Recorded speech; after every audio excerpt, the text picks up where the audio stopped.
est arrivé, y avait rien. Alors ils se battaient, comme ça c'était bien. Après les femmes disaient, oh j'ai faim de péchons. Allez donc à la chasse, j'ai les Cro-Magnons, les Cro-Magnons. Les hommes préhistoriques qui vivaient avant. Oh oh oh oh oh oh oh oh oh oh oh.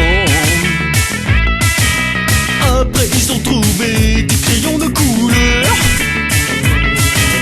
Mais pour faire la guerre du feutre, il fallait des marqueurs.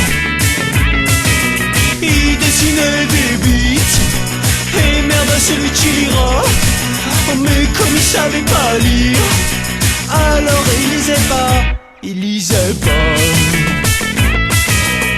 Après quand ils voulaient aller boire un coup au café, ils ne pouvaient pas, parce qu'ils en avaient pas. Alors ils préféraient se battre, mais pas contre la banlieue, parce qu'après le périphérique, y'avait pas la banlieue. C'était que des fermes et des champs, c'était la campagne.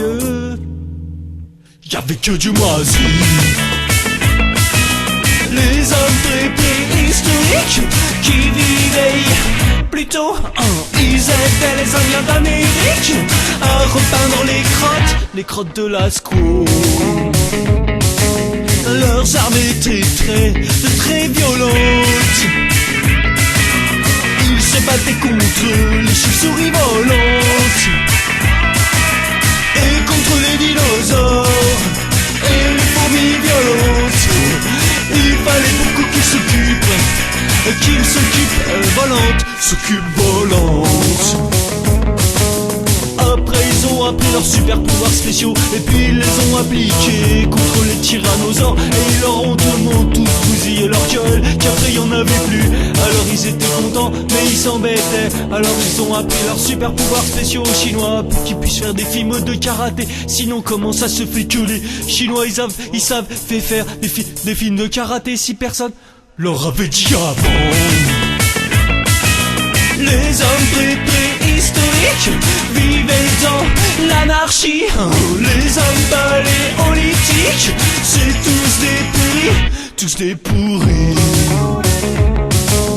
Après ils ont appris leur super pouvoir à Jésus. Ils multipliaient les pains, mais ils n'en pouvaient plus. Ils disaient je suis mort, pourtant je suis pas une tapette.